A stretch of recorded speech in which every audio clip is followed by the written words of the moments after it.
السلام علیکم ناظرین، پروگرام فیکٹ میٹرز کے ساتھ میں ہوں سزین جہان خان۔ ایران امریکہ تنازع کے حوالے سے ہر لمحے ایک نئی خبر سامنے آنے اور ٹرمپ سمیت ایرانی قیادت کی ایک دوسرے کو نئی دھمکیاں دینے کا سلسلہ بدستور جاری ہے۔ آج کا دن بھی اس حوالے سے خاصا ہنگامہ خیز رہا۔ امریکی میڈیا یہ دعویٰ کر رہا ہے کہ امریکہ اور ایران اب ایک ابتدائی معاہدے یا MOU سائن کرنے کے بہت قریب پہنچ چکے ہیں اور اس حوالے سے اگلے 48 گھنٹے خاصے اہم ہیں۔ ان میڈیا رپورٹس کے مطابق ایران نے اپنی یورینیم انرچمنٹ اگلے 12 سے 14 سال تک روکنے پر اتفاق کر لیا ہے، جس کے بدلے میں امریکہ ایران پر عائد معاشی پابندیاں ہٹا سکتا ہے۔ دوسری جانب ایرانی وزارت خارجہ کے ترجمان اسماعیل بقئی کا کہنا ہے کہ امریکہ کی طرف سے دی گئی 14 تجاویز کا تہران میں جائزہ لیا جا رہا ہے اور اگلے 2 سے 3 دنوں میں ایران اپنا رد عمل دے گا۔ کسی ممکنہ ڈیل کے شور شرابے میں آج ٹرمپ نے ایک بار پھر ایران کو یہ دھمکی دے دی ہے کہ اگر اس نے ڈیل سائن نہ کی تو امریکہ پہلے سے بھی زیادہ شدید حملے کرے گا۔ اس کے رد عمل میں ایرانی صدر نے بھی واضح کر دیا ہے کہ ایران دھمکیوں کے تحت مذاکرات نہیں کرے گا۔ کیا 48 گھنٹوں میں امریکہ ایران بریک تھرو ہونے جا رہا ہے؟ اس حوالے سے گفتگو کرنے کے لیے ہمارے ساتھ موجود ہیں پاکستان کے امریکہ میں سابق سفیر سردار مسعود خان صاحب۔ بہت شکریہ سر پروگرام میں اپنا قیمتی وقت دینے کے لیے۔ مسعود صاحب، سب سے پہلے تو یہ بتائیے گا کہ امریکی میڈیا یہ دعویٰ کر رہا ہے کہ امریکہ اور ایران کے درمیان جنگ بندی کا جو ابتدائی معاہدہ ہے وہ بہت قریب پہنچ گیا ہے اور اگلے 48 آورز جو ہے وہ اس حوالے سے بہت اہم پیش رفت ہو سکتی ہے۔ آپ کی کیا اسیسمنٹ ہے اس حوالے سے؟ آپ کو کیا یہ معاملہ حل ہوتا دکھائی دے رہا ہے؟ معاملے نے تو حل ہونا ہے، لیکن ایک طرف امریکی ذرائع نے اس کی تصدیق کی اور دوسری طرف ایران نے بھی اس کی تصدیق کر دی ہے کہ ان کے پاس ایک 14 نکاتی فارمولا آیا ہے، اس میں ساری کی ساری تجاویز موجود ہیں اور وہ اس کے اوپر غور کر رہے ہیں اور میرا خیال ہے کہ 24 گھنٹے میں یا 48 گھنٹے میں اس کا وہ جواب دے دیں گے۔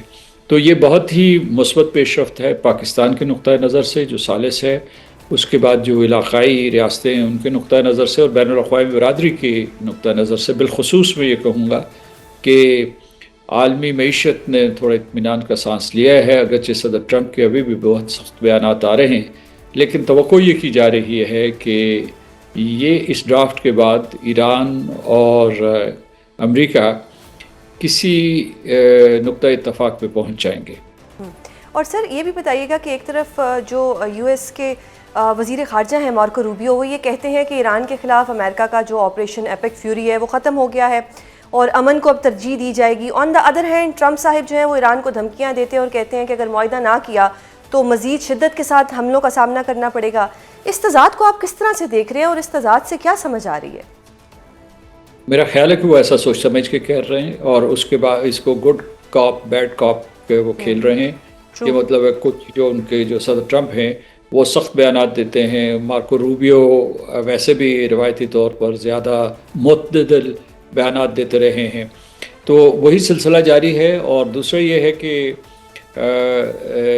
یہ آخری دباؤ ڈالا جا رہا ہے۔ مارکو روبیو صاحب نے یہ کہا ہے کہ آپریشن ایپک فیوری وہ ختم ہو گیا ہے اور اب وہ مذاکرات کو ترجیح دیں گے، لیکن آپریشن اکنامک فیوری جو انہوں نے لانچ کیا تھا اور وہ ابھی تک کسی نہ کسی صورت میں جاری ہے اور امریکہ کی فوجیں بھی ساری کی ساری یہاں موجود ہیں اور اس کے اوور اینڈ اباو انہوں نے جو ہے پروجیکٹ فریڈم شروع کیا تھا، جس میں خلیج فارس میں جو بھی محبوس جہاز تھے، ٹینکرز تھے، ان کو اور ان کے خاص طور سے 20,000 کے قریب سیلرز، ان کو آزاد کروانے کے لیے یا ان کو وہاں سے نکالنے کے لیے امریکہ نے ایک آپریشن کیا تھا جو اس نے معطل کر دیا ہے۔ تو میں سمجھتا ہوں کہ اس وقت جو ہے ایک تعطل ہے، یعنی جو بھی ان کی اکنامک اسٹریٹجی تھی امریکہ اور ایران کی، لیکن اس کے ساتھ ساتھ جو ڈپلومیٹک ٹریک ہے اس میں بڑی تیزی سے نقل و حرکت ہو رہی ہے۔ صحیح۔ سر ٹرمپ کی اگر ہم بات کر رہے ہیں تو ٹرمپ صاحب یہ جو دھمکیاں دیتے ہیں، جیسے انہوں نے پہلے بھی کہا، ان دھمکیوں کے بعد جو ایرانی قیادت ہے وہ پرووک ہوتی ہے۔ آج بھی ایرانی صدر نے کہا ہے کہ دھمکیوں کے زیر اثر تو مذاکرات یا جنگ بندی نہیں ہوتی۔ ہاؤ ڈو یو سی دس کہ کس طرح سے یہ اسپوائلر کا کردار ٹرمپ صاحب خود ادا کرتے ہیں، یہ چیز پھر کس طرح سے سیٹل ہوگی؟ ایرانی قیادت سے بھی بڑے سخت بیانات آتے ہیں، ان کی سیاسی قیادت سے بھی، اور جو رہبر اعلیٰ مجتبیٰ خمینی صاحب نے بیان دیا تھا وہ بہت سخت بیان تھا، یہ چند روز پہلے انہوں نے بیان دیا تھا۔ اور اس کے بعد اگر آپ دیکھیں کہ جو پاسداران انقلاب ہیں وہ تو کسی قسم کا کوئی لحاظ نہیں کرتے، اور وہ کہتے ہیں کہ ہم جو ہے امریکہ کے تمام فوجی اثاثوں کو تباہ و برباد کر دیں گے، خلیجی ریاستیں جو ہیں ان کو بھی تباہ کریں گے اگر امریکہ نے کوئی اس قسم کا حملہ کیا، یا ریزمپشن آف ہاسٹیلٹیز امریکہ کی طرف سے ہوئی۔ تو میں سمجھتا ہوں کہ یہ دونوں فریقین جو ہیں ایک دوسرے کے اوپر دباؤ ڈالنے کی کوشش کر رہے ہیں۔ امریکہ بھی برے طریقے سے پھنس گیا ہے اس جنگ میں، اور ایران کی بہت تباہی ہوئی ہے۔ ایران جو ہے اپنے آپ کو مظلوم اور وکٹم کے طور پر پیش کر رہا ہے، کیونکہ وہ کہتے ہیں کہ یہ تو اسرائیل اور امریکہ نے مل کر ان کے اوپر حملہ کیا تھا، بلا جواز کیا تھا۔ تو ایک طرف یہ ڈائنامکس چل رہی ہیں، دوسری طرف جو ہے diplomacy through the intermediary role of Pakistan وہ بھی بڑی تیزی سے آگے بڑھ رہا ہے۔ تو سر ان یور اوپینین وکٹم تو ایران ہی نہیں ہوا، کیونکہ ڈیورنگ مذاکرات یو ایس نے حملہ کیا، ابھی مذاکرات چل رہے تھے تو حملہ کر دیا گیا، تو پھر وکٹم تو پھر ایران ہی ہوا۔ درست کہہ رہی ہیں آپ، اس کی وجہ یہ ہے کہ وہ مذاکرات کر رہے تھے، کیونکہ اس وقت جو مرکزی نقطہ ابھرا ہے محاصرہ اور ناکہ بندی، یہ تو بعد میں ہوئی نا، جو ایران نے آبنائے ہرموز کی ناکہ بندی کی، یا امریکہ نے جواباً جو ایک بلاکیڈ وہاں ڈپلوائے کیا۔ لیکن اصل چیز جو ہے وہ تو یہ تھی کہ وہ مذاکرات کر رہے تھے فروری میں، اور ایک دوسرے کے قریب تھے، اور میں سمجھتا ہوں کم و بیش وہی نکات جو اس وقت ایران نے پیش کیے تھے اسٹیو وٹکاف کو اور جیرڈ کشنر کو، انہی کے ارد گرد کوئی معاہدہ ہوگا، اس سے زیادہ کوئی بڑا اضافہ نہیں ہو سکتا۔ تو اس لیے یہ جنگ بے جواز تھی، اس کی وجہ سے ساری کی ساری دنیا بہت پریشان ہوئی، اور دنیا کے صارفین جو ہے برے طریقے سے متاثر ہوئے۔ تو یہ تو آپ صحیح کہہ رہے ہیں، لیکن یہ ہے کہ جب یہ حالت جنگ میں آ گئے تو یہ فریقین بن گئے، اور ایران کی یہ بھی کامیابی ہے کہ اتنے سخت حملے کے باوجود وہ اپنے پاؤں پہ کھڑے ہیں، قیادت تباہ و برباد ہو گئی ان کی، لیکن اس کے باوجود نہ صرف انہوں نے سروائیو کیا بلکہ قیادت مختلف سطحوں پہ منتقل کرتے رہے، وہ فوج ہو، وہ سیاسی قیادت ہو، یا اس کے علاوہ جو ہے ان کی مذہبی قیادت ہو۔ اس میں کوئی انہوں نے کسی قسم کا کوئی خلا، کوئی ویکیوم ابھرنے نہیں دیا، تو یہ بھی ان کی بہت بڑی کامیابی ہے۔ دوسرے یہ ہے کہ ان کا بہت بڑی طاقتوں کے ساتھ مقابلہ تھا، بالخصوص امریکہ سے، جو دنیا کی نمبر 1 ملٹری فورس ہے، اور یہ جو اسرائیل ہے یہ خطے کی سب سے طاقتور عسکری طاقت ہے۔ تو اس لیے ان کا جو ہے ان کا مقابلہ کرنا کوئی آسان کام نہیں تھا۔ ایران جو برسا برس سے معاشی پابندیوں اور فوجی پابندیوں کی زد میں تھا، اسے ٹیکنالوجی بھی نہیں مل سکتی تھی، اسے جو ہے اس کی معاشی ناکہ بندی بھی کی ہوئی تھی۔ تو یہ آپ صحیح کہہ رہی ہیں کہ ایک ایران جو واضح طور پر مظلوم ہے، لیکن یہ ہے کہ یہ فریقین بن گئے ہیں، اور اس بنیاد کے اوپر ایک دوسرے کے ساتھ نیگوشیشنز کر رہے ہیں، ان کی فوجی استعداد میں عدم تناسب کے باوجود۔ صحیح۔ اچھا سر، ٹرمپ صاحب نے ریسنٹلی ایک انٹرویو دیا ہے نیو یارک پوسٹ کو، جس میں انہوں نے یہ بیان دیا ہے کہ ایرانی قیادت کے آمنے سامنے بیٹھنا اور اسلام آباد جانے کی تیاری کرنا ابھی بیفور دا ٹائم ہوگا۔ اس بیان سے کیا سگنل مل رہا ہے؟ ڈو یو سی کہ جو راؤنڈ 2 ہو سکتا تھا اسلام آباد میں، کیا وہ منعقد ہوتا ہوا آپ کو نظر آ رہا ہے؟ صدر ٹرمپ کے بیانات پہ نہ جائیے، بعض اوقات وہ کہتے ہیں کہ میں پاکستان جانے کے لیے تیار ہوں، پھر جو ہے 24 گھنٹے میں وہ کہہ دیتے ہیں کہ وہاں بھی جانا سود مند ثابت نہیں ہوگا۔ جو سب سے مضبوط اشارہ آیا تھا وہ ایران کی طرف سے آیا تھا، ان کا کہ 1 ہفتے کے اندر مذاکرات اسلام آباد میں ہو سکتے ہیں۔ تو بنیادی طور پر اس وقت جو ہے جو 14 نکاتی تجویز ہے امریکہ کی طرف سے، وہ تہران میں زیر غور ہے، اور جیسا کہ میں نے کہا کہ اگلے 2 دنوں میں اس کے بارے میں رد عمل آ جائے گا۔ میرا اپنا یہ اندازہ یہ ہے کہ عباس عراقچی جو بیجنگ میں تھے، ان کی واپسی پر اور اس کے بعد جب ان کو ڈی بریف کیا جائے گا قیادت کو یہاں کہ چین کا کیا رول ہے، یہ بھی وہ اسیس کریں گے کہ اس پورے کے پورے معاہدے میں چین کا، روس کا، یورپین یونین کا، دوسرے ممالک کا کیا کردار ہوگا۔ تو یہ جب اس کا وہ پورے کے پورے طریقے سے احاطہ کر لیں تو بیٹھ کے فیصلہ کر لیں گے کہ وہ کیا جواب دینا ہے۔ تو اگر واقعی کوئی جس طریقے سے جو ایک ہائپ پھیلی ہے پورے کے پورے ویسٹرن میڈیا میں کہ ایک میمورینڈم آف انڈرسٹینڈنگ کے اوپر دستخط ہونے والے ہیں، اور وہ 1 پیج کا ہے، اور اس کے بعد جو ہے 30 دن پر محیط جوہری مذاکرات ہوں گے، تو اگر یہ منظرنامہ بنتا ہے تو صدر ٹرمپ میرا خیال ہے کہ پاکستان آ سکتے ہیں، یہ ان سے بعید نہیں ہے۔ لیکن اس سے پہلے کچھ بہت ہی نازک اور حساس مراحل ہیں، اور ہمیں جو ہے پر امید پاکستان کو بحیثیت ثالث اور سہولت کار پر امید رہنا چاہیے کہ اتفاق ہو جائے گا. صحیح. اچھا سر، امریکی میڈیا یہ بھی رپورٹ کر رہا ہے کہ جو ایران کی یورینیم انرچمنٹ ہے اس کو اگلے 12 سے 14 سال کے لیے روکنے، اور جو ایران نے آلریڈی یورینیم انرچمنٹ اپنے پاس جمع کی ہوئی ہے وہ بھی امریکہ کے حوالے کرنے جا رہا ہے. کیا واقعی ایسا ہو سکتا ہے؟ اور اگر ایسا ہوتا ہے تو پھر ایرانی جو پوزیشن تھی اس میں تو بہت بڑی تبدیلی آئے گی. وہاں امریکہ سے تاثر دیا گیا ہے، جو ان کے مختلف نیوز ایجنسیز ہیں یا نیوز آؤٹ لیٹس ہیں، کہ امریکہ نے ایران کے مطالبات مان لیے ہیں اور اسی لیے ایم او یو ہو سکتا ہے. لیکن اصل بات یہ جو دو سوال آپ نے اسپیسیفک اٹھائے ہیں، میں سمجھتا ہوں کہ ایران نے ابتدائی طور پر جب یہاں اسلام آباد میں پہلا دور مذاکرات ہوا تھا، جے ڈی وینس تھے اور اس طرف سے باکر کلیباف آئے ہوئے تھے، تو اس میں ان کی ایران کی طرف سے کہا تھا کہ صرف جو ہے 5 سال کے لیے ہم مانیں گے، مطلب ہے. اور جو امریکن سائڈ تھی وہ 20 سال کے اوپر اصرار کر رہی تھی، موریٹوریم یا ایران کے اوپر افسودگی جو ہے شرح افسودگی کے لیے جو ان کی تھی کہ افسودگی جو ہے وہ معطل کر دی جائے. لیکن ابھی جو صورتحال ابھر رہی ہے وہ یہ ہے کہ امریکہ کی طرف سے شاید یہ اشارہ آیا ہے کہ امریکہ یہ ماننے کے لیے تیار ہے کہ under the nuclear non proliferation treaty Iran کا یہ حق بنتا ہے، وہ اس حق کو تسلیم کریں گے کہ وہ افسودگی جاری رکھے، بالخصوص جو ہے میڈیکل پرپسز کے لیے، اس کے علاوہ جو ہے توانائی کے لیے، بجلی کے لیے، اور تیسرا جو ہے اس کے ایگریکلچر کے لیے. تو ان 3 چیزوں کے لیے مسلمہ حقوق ہیں این پی ٹی کے تحت، اور امریکہ ان کو تسلیم کرے تو پھر یہ گاڑی آگے چل سکتی ہے.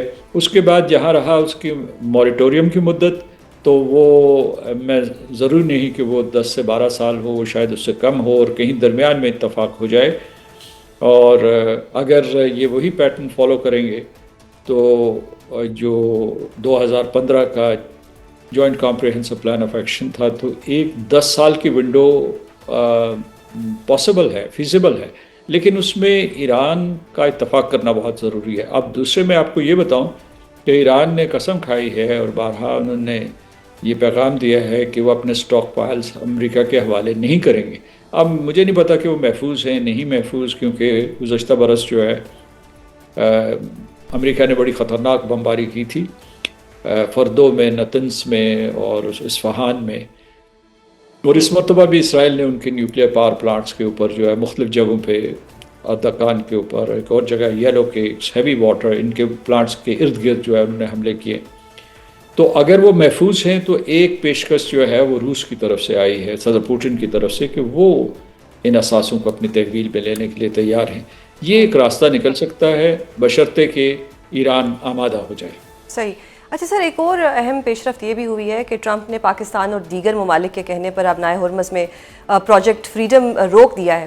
اس کا مطلب پھر یہ سمجھا جائے کہ جو پروجیکٹ فریڈم تھا اس کو لانچ کرنا ٹرمپ کی یہ غلطی تھی؟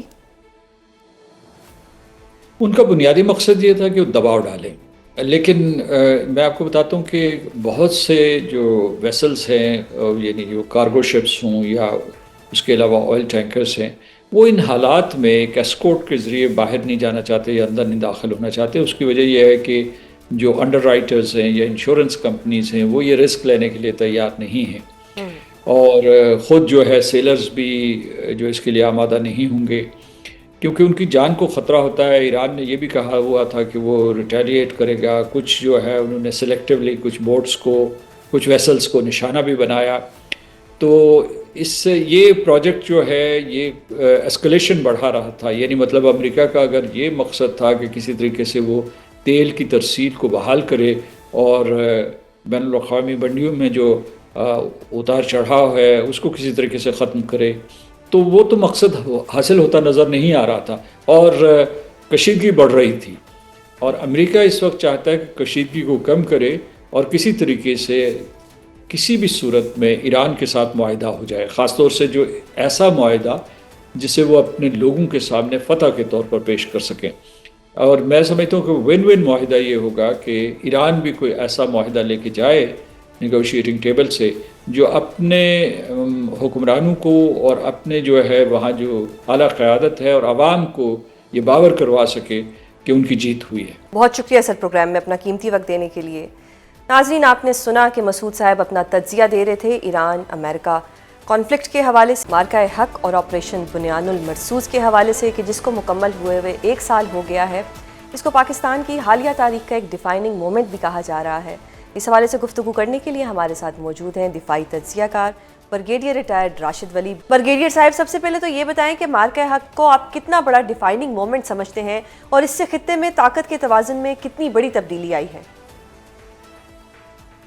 بہت شکریہ.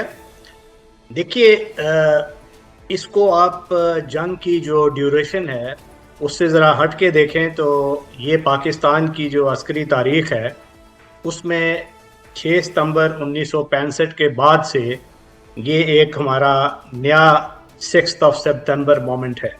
اور یہ ہماری غیرت، حمیت، انٹرنل کوہیجن اس کا ایک استعارہ بن کے ابھرا ہے، جہاں پوری قوم بنیان المرصوص بن کے دشمن کے سامنے کھڑی ہو گئی. اور اس کا بہت امپیکٹ ہوا ہے. میرا خیال ہے جو 1965 کی جنگ ہے اس کے بعد جو دیگر ڈیولپمنٹس ہوئی تھی اس سے زیادہ میرے خیال ہے پاکستان نے 1 سال میں وہ ڈیولپمنٹس دیکھی. پاکستان کی جو سفارتی قد و قامت بڑھا، پاکستان کی قدر و منزلت جو گلوبل پاورز ہیں ان میں زیادہ ہوئی. بھارت کو ایک شوق ملا، اس کا گھمنڈ جو ہے وہ بالکل وہ ایسا لگ رہا تھا کہ بھارت کو سجھائی کچھ نہیں دے رہا. بالکل. کہ اس ہزیمت کے بعد اس نے آپریشن سندور 2 جاری رکھنے کا ارادہ کیا اور غلطی پہ غلطی کرتا گیا اور اس سے مزید آئسولیشن کی جانب چلا گیا. تو یہ ایک ایسا مومنٹ تھا جس میں دیکھیے آپ سے 5 گنا زیادہ بڑی فوج اس نے آپ پہ حملہ کیا اور آپ نے نہ صرف اس حملے کا جواب دیا بلکہ اس کے دانت کھٹے کیے. بالکل. اور اسے from a position of weakness negotiating table پہ آنے پہ مجبور کیا، جو اس کا اوریجنل پولیٹیکل اور ملٹری ایم تھا. تو آپ نے you pulled the Rig out of their fat اور اس پہ ایسا مؤثر رسپانس دیا ہماری آرم فورسز نے، اور پوری قوم ان کی پشت پہ کھڑی تھی. اور جس کا نتیجہ یہ ہوا کہ بھارت کو ملٹری شکست بھی ہوئی اور اس میں سفارتی شکست بھی ہوئی. بالکل. اچھا برگیڈیئر صاحب، مارکہ حق کے بعد بھارت نے جس انداز میں افغانستان کو پاکستان کے خلاف بطور پراکسی استعمال کیا ہے، اس کو ہم کس طرح سے اب کاؤنٹر کریں گے؟ دیکھیے، یہ تو اس سے پہلے سے کر رہا تھا اور یہ بھارت کا ایک اجیت دوول ڈاکٹرن کے مطابق پرانا ایک حکمت عملی ہے جس پہ وہ عمل پیرا ہے، مگر اس سے ہمیں غرض نہیں ہے. ہمیں تو ایک آفاقی اصول اس کی ہم پاسداری کرتے ہیں. جیسا کہ پاکستان نے ایک جوہری قوت ہونے کے ناطے بہت ذمہ داری کا مظاہرہ کیا ان 4 دنوں میں، جو کہ ہماری بنیان المرصوص آپریشن اور مارکہ حق میں ہم نے اپنا کنڈکٹ دکھایا کہ ہم نے کوئی ریڈ لائن ایسی عبور نہیں کی جس پہ ہمیں ارسپانسبل جوہری قوت ہونے کا کوئی ہم پہ الزام لگے. مگر انہوں نے چونکہ پہلے سے یہ پراکسی وارفیئر کا جال بچھایا ہوا تھا، پاکستان کو وہ بلیڈنگ تھرو 1000 کٹس والی اسٹریٹجی سے وہ نقصان پہنچا رہے تھے. اور افغانستان جیسا ملک جو ایک ورچولی اس وقت ایک میلٹ ڈاؤن کی اسٹیٹ میں ہے، اس حکومت کو سپورٹ کرنا شروع ہو گئے دہشت گردی کو ہوا دینے میں پاکستان کی. تو یہ بہت ہی ارسپانسبل رویہ تھا جو ابھی تک جاری ہے، اور وہ کسی طریقے سے جو آپریشن سندور میں جو شکست ہوئی ہے اس کا بدلہ لینے کے لیے وہ کوئی نہ کوئی کوشش کریں گے. اور پاکستان کو الرٹ رہنے کی ضرورت ہے. اس کاؤنٹر ٹیررزم کے محاذ پہ تو ہم نے خود یہ جنگ لڑنی ہے. دنیا کی جو قوتیں ہیں ان کو یہ باور ہو چکا ہے کہ کون نیٹ سیکیورٹی ڈی اسٹیبلائزر ہے ریجن میں. تو پاکستان کو وہ ہائی لائٹ کرتے رہنا چاہیے and keep your powder dry تاکہ وہ دوبارہ ہمت نہ کر پائے. بالکل. برگیڈیئر صاحب، پاکستان نے ہمیشہ اعلیٰ ظرفی کا مظاہرہ کیا ہے، چاہے یہ آپریشن سندور ہو اور جس طرح سے افغانستان کے ساتھ ہمارے معاملات چل رہے ہیں. پاکستان کے بار بار کہنے کے باوجود افغان طالبان رجیم اپنی سرزمین پر دہشت گردوں کے خلاف کریک ڈاؤن کے لیے راضی نہیں دکھائی دے رہی، اور اب بھی سرحد پار حملے پاکستان میں جاری ہیں. اس کا اب واحد حل آپریشن غضب بالحق کو جاری رکھنا ہی ہے. دیکھیے، جب کوئی ایسا ملک جس کے ساتھ آپ نے اچھائی ہی کی ہو وہ آپ کے ساتھ برائی پہ اتر آئے اور کنٹینیول پازیٹیو انگیجمنٹ کے اس کے بعد کوئی نتیجہ نہ نکلے تو پاکستان کے پاس پھر آپشن کیا تھی؟ تو غزو الحق اسی کا تسلسل ہے، کیونکہ غزو الحق پاکستان نے آرٹیکل 51 کے تحت اپنا سیلف ڈیفنس کا رائٹ استعمال کیا ہے، کیونکہ اس کی جو ہماری جو سرزمین تھی اس کی حرمت کی پامالی ہو رہی تھی، ہمارے لوگوں پہ حملے ہو رہے تھے، تو پاکستان نے ان لانچ پیڈز پہ حملہ کیا اور 44 کے لگ بھگ وہ پوسٹس کو قبضے میں لیا ہوا ہے، انکلوڈنگ گڈانا انکلیو، اور ان کو باور کروا رہے ہیں افغان طالبان رژیم کو کہ وہ دہشت گردوں کی سرپرستی سے ہاتھ اٹھا لیں۔ تو جب تک وہ مطلوبہ مقاصد یا اہداف حاصل نہیں ہوتے تو یہ پاکستان کا آپریشن جاری رہے گا، اور نہ صرف اس میں یہ ملٹری یا کائنیٹک محاذ پہ ہے بلکہ یہ نان کائنیٹک محاذ پہ جو جرائم ان کا ایک پورا ایکو سسٹم بنا ہوا ہے، یہ اس کے خلاف بھی ایک جنگ جاری ہے، تاکہ آپ سکویز کریں جرم کو اور جو دہشت گردی کا جو نیکسس ہے اپنی سپیس کو اس سے پاک کریں، اور اس کے بعد بارڈرز کو بہتر مینج کریں، اور بارڈر سے اکراس جو آپ پہ دہشت گردی مسلط ہو رہی ہے تو اس کا کلا کما کرنے کے لیے ان بیسس تک بھی جنگ پہنچائیں، تاکہ افغان ان کے سرپرست اور جو دہشت گرد ہیں فتنۃ الخوارج کے ان تک یہ ہیٹ پہنچے۔ تو جب تک وہ مقاصد حاصل نہیں ہوں گے یہ آپریشن جاری رہے گا۔ بریگیڈیئر صاحب، مارکے حق کے تناظر میں اب ڈیجیٹل اور ہائبرڈ وارفیئر کا بھی بہت ذکر ہو رہا ہے، اور جس انداز میں بھارت ہمارے خلاف پروپیگنڈا کر رہا ہے، اس کا مقابلہ کرنے کے لیے کیا حکمت عملی اپنانا پڑے گی؟ میرا خیال ہے وہ تو عیاں ہیں، کیونکہ پاکستان نے جو مارکہ حق میں یہ صرف جنگی مارکہ نہیں تھا بلکہ یہ ایک ایپسٹیمک مارکہ بھی تھا، جس میں ہمارا میڈیا، سوشل میڈیا، یہ جو وارئر تھے انہوں نے بڑا ایک کلیدی کردار ادا کیا ہے، اور یہ جو لینڈسکیپ ہے سوشل میڈیا کا یا میسیجنگ کا، اسٹریٹجک کمیونیکیشن اور انفارمیشن ڈومیننس کر کے نیریٹو کو کنٹرول کرنا، بلکہ دشمن کے نیریٹو سے ایک سٹیپ آگے رہنا، ان کے جھوٹ کا ریبٹل کرنا، اپنے لوگوں میں انٹرنل کوہیژن برقرار رکھنا، اور ایک جذبہ ایک جو ہمارا دفاع کا اس کو اجاگر کرنا، تو اس میں میڈیا کا بڑا کلیدی کردار ہے، اکیڈیمیا کا بھی ہے، اور ساتھ ساتھ جو گورنمنٹ کے وہ ادارے ہیں جنہوں نے اس کو آرگنائز کرنا ہے ان کا بھی بڑا کلیدی کردار، تو سب نے اپنے محاذ پہ بڑا اچھا کردار ادا کیا ہے۔ ہماری جو اکیڈیمیا ہے، ہماری جو یونیورسٹیز ہیں، سکولز ہیں، وہاں پہ اس کی بڑی ضرورت ہے، کیونکہ وہ کچے اذہان ہوتے ہیں، ان کو پراگنڈا کیا جا سکتا ہے، دہشت گردی کے لیے سوشل میڈیا استعمال ہوتا ہے، اسی طرح انٹرنل جو کوہیژن ہے اس کو ہٹ کرنے کے لیے استعمال ہوتا ہے، مگر وہ ساری حربیں ناکام ہوئے، اور وہ جو 72 گھنٹے کا ایک پاکستان کا وہ مومنٹ تھا، وہ آپ نے دیکھا کہ پوری قوم متحد ہوگی، اور ایسے متحد ہوئی کہ ایک رمق تک نہیں تھی کسی گیپ کی، تو وہ صحیح معنوں میں قرآن کی جو آیت کی جو تفسیر ہے بنیان مرصوص، وہ بن کے قوم کھڑی ہوئی، تو وہ اسی وجہ سے کھڑی ہوئی کہ کوئی کسی قسم کا رخنہ ڈالنے کا چانس نہیں ملا، تو ہر ایک اپنا کام کردار کرے، یہ whole of the nation effort کی اس پہ ضرورت ہے، صرف آرم فورسز یہ جنگ لڑ کے جیت نہیں سکتی، یہ پوری قوم کی فتح تھی۔ انڈیڈ۔ بریگیڈیئر صاحب، یہ بھی بتائیے گا کہ مارکے حق میں بھارت کے خلاف جو عسکری برتری اور ایڈوانٹیج پاکستان کے حصے میں آیا ہے، اس کو برقرار رکھنے کے لیے پاکستان کو کن چیلنجز کا سامنا ہے؟ میرے خیال ہے چیلنجز تو یہ اس سے پہلے بھی تھے، بعد میں بھی رہیں گے، مگر مقصد یہ ہے ہمیں یہ سمجھنے کا کہ جو آپ کی تھریٹ ہوتی ہے وہ ایک ڈائنامک چیز ہوتی ہے، وہ بدلتی رہتی ہے، تو اس کو آپ نے اسیس کرتے رہنا ہے، اس کا رسپانس تیار رکھنا ہے، جیسا کہ پہلے تیار رکھا گیا، بہتر ٹریننگ، بہتر موٹیویشن اور سسٹمز انٹیگریشن۔ جنگ کی جو نیچر بدل رہی ہے، اس کی گرامر بدل رہی ہے، اہداف بدل رہے ہیں، تو اس کے ساتھ سٹیپ ان آپ نے کرنا ہے۔ جیسے پاکستان نے ایک بہتر نیٹ ورک سینٹرک فورس ہونے کا مظاہرہ کیا، اور جو انفارمیشن ڈومیننس کا پاکستان کو ایڈوانٹیج تھا، جس میں ایک ہوتا ہے ٹرم ملٹری اسٹریٹجی میں اوڈا لو، آبزرو، اورینٹ، ڈیسائیڈ، ایکٹ۔ ہماری ایئر فورس بہتر نیٹ ورک تھی، وہ آبزرو بہتر کیا، دور تک کیا، جلدی ڈیسائیڈ کیا، ایکٹ کیا، اور دشمن کو وہ جو اس کو ناکن چنے چبوائے۔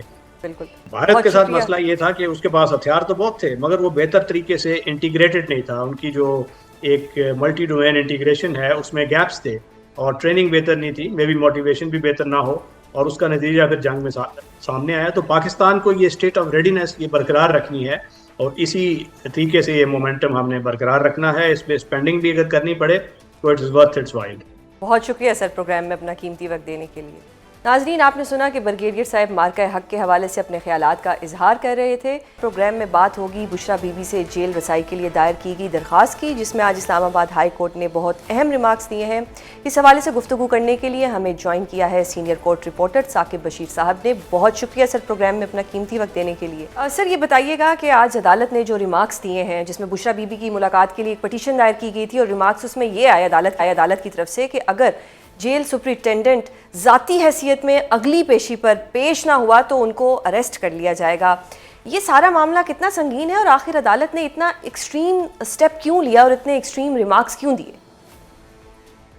ویسے تو اگر آپ جو حقیقت پسندانہ تو تبصرہ ہے وہ سننا چاہیں تو سر وہی سن لیں، اسی لیے آپ کو بلایا. یہ ریمارکس ہی ہیں، آبزرویشن ہی ہے. میرا خیال ہے شاید جو ہے وہ آرڈرز اس طرح کے نہیں ہوں گے، تو کیونکہ بہت کچھ بدل چکا ہے، ترمیمیں ہو چکی ہیں، تو اس لیے میرا خیال میں اس دور میں یہ ریمارکس آنا بھی بڑی بات ہے. تو معاملہ جو ہے وہ عجیب تو بہت ہے. اگر عدالت کرنا چاہے تو بہت کچھ ہے، کیونکہ یہی اسلام آباد ہائی کورٹ کے اسی کے 3 ججز ہیں، لارجر بینچ ہے، 24 مارچ 2025 کا آرڈر ہے، اس پر امپلیمنٹیشن نہیں ہو رہی. اور اسلام آباد ہائی کورٹ کے پاس جو ہے وہ کنٹیمپٹ بھی پڑی ہوئی ہے، کنٹیمپٹ لگا نہیں رہے. تو جب آپ کنٹیمپٹ نہیں لگائیں گے، 3 ججز کا ایک آرڈر اگر امپلیمنٹ نہیں کروا سکیں گے، تو ایک جج کا آرڈر پھر کیسے آگے چلے گا؟ تو اس میں کیونکہ بشریٰ بی بی کی فیملی سے ملاقاتیں ہو رہی تھی اور وہ اچانک 24 فروری کو رک گئیں. ابھی 17 اپریل کو ان کی ملاقات ان کی سرجری کی وجہ سے کروائی گئی، لیکن جو ان کو آفیشلی جو جیل مینول کے مطابق منگل کے دن ہفتہ وار ملاقات ہوتی ہے، وہ ملاقات جو ہے وہ بند ہے. گزشتہ روز بھی ملاقات نہیں ہوئی، تو اس ملاقات کروانے یعنی کہ فیملی کی ملاقات کروانے اس کے لیے یہ درخواست ہے، اور ان کے جو ذاتی معالج ہیں ان سے جو میڈیکل چیک اپ کے حوالے سے یہ درخواست ہے. تو اس میں آپ اندازہ لگا لیں ہماری عدالتی آرڈرز کا کہ اسلام آباد ہائی کورٹ آرڈر دے رہی ہے 4 دن پہلے، ریٹن آرڈر ہے کہ سپرنٹینڈنٹ اڈیالہ جیل عدالت میں پیش ہوں گے. آج وہ نہیں آئے. اب جو ہے وہ عدالت نے پھر یہی کہنا تھا نا کہ اگلی دفعہ نہ آئے، یعنی کہ منگل کے دن نیکسٹ رکھا ہے نیکسٹ ویک میں، تو اگلی دفعہ نہ آئے تو پھر ہم ادھر سے بندہ بھیجیں گے، وہ گرفتار کر کے لے کے آئے گا.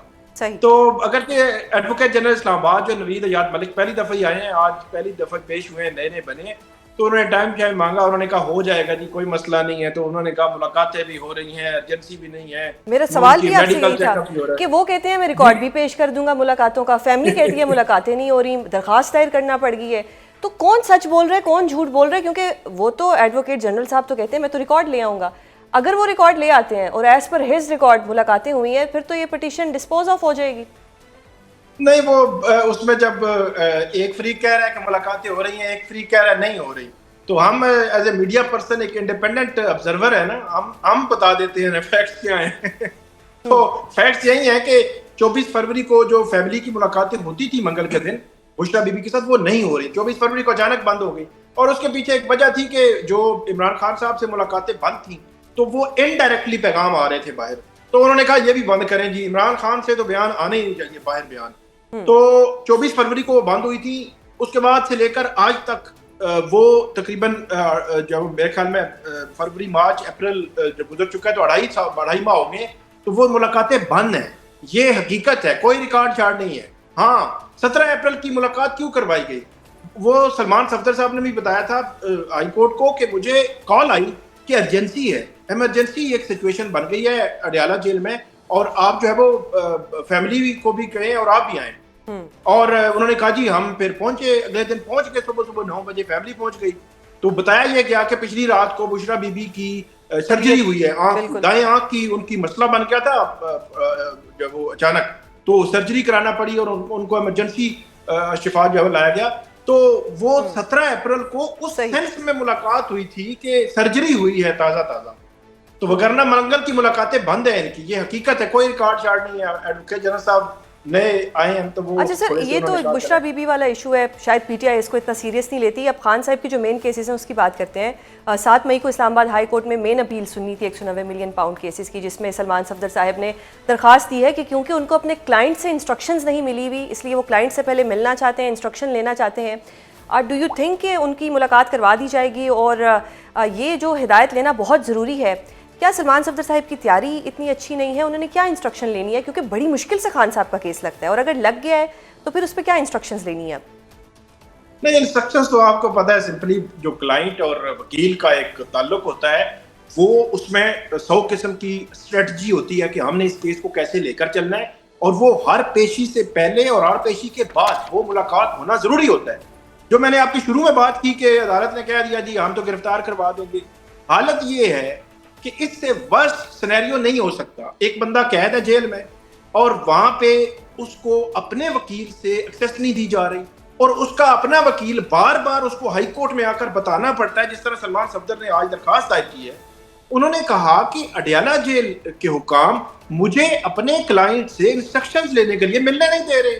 میرا وکالت نامہ میں نے دستخط کرانا ہے اگلے سپریم کورٹ میں یعنی عدالت میں معاملات کو چیلنج کرنا ہے، اس پہ وکالت نامے میں دستخط نہیں کرا کے دے رہے، تو اس کے لیے اس کو ہائی کورٹ آنا پڑ رہا ہے. تو اس سے ورسٹ سینیریو نہیں ہو سکتا. ملاقاتیں نہ ہونا ایک الگ چیز، رہائی نہ ہونا الگ چیز، ان کو آپ ہاسپٹل میں شفٹ نہیں کر رہے وہ الگ چیز ہے. یہاں آپ خود وکیل ہیں، سمجھتی ہیں کہ اس میں کلائنٹ اور وکیل کے درمیان کوئی ہرڈل نہیں ہوا کرتی، وہ انہوں نے ملنا ہی ملنا ہے.